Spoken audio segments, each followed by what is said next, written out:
ગાયો વાળા મોટા ભેહું વાળા હો.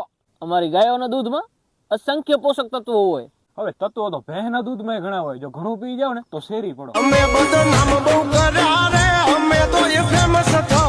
અમારી ગાયો પોતાના માલિક માટે બહુ વફાદાર હોય. ખાવાનું પીવાનું ને બેહવાનું, બાકી માલિક શું કરે છે ક્યાં જાય છે એનાથી કાંઈ ફેર ન પડે.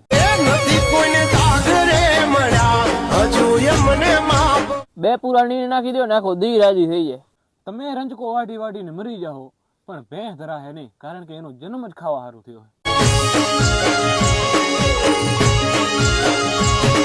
મોટા ગાયોમાં સવાર સાંજ 5-5 લીટર દૂધ કાઢી લેવાનું છૂટ.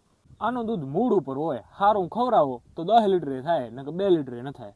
છોડી દેજો સપના વાદ કરવાના યમાર. મોટા અમારી ગાયનું ગૌમૂત્ર પણ લાભદાયક છે. મોટા જો અમારી ભેંસ કોક હારા મીઠા ઝાડવા એટલે જો સંગાહે ને તો બીજે દી છે ને ઝાડવો બારી નાખ્યો.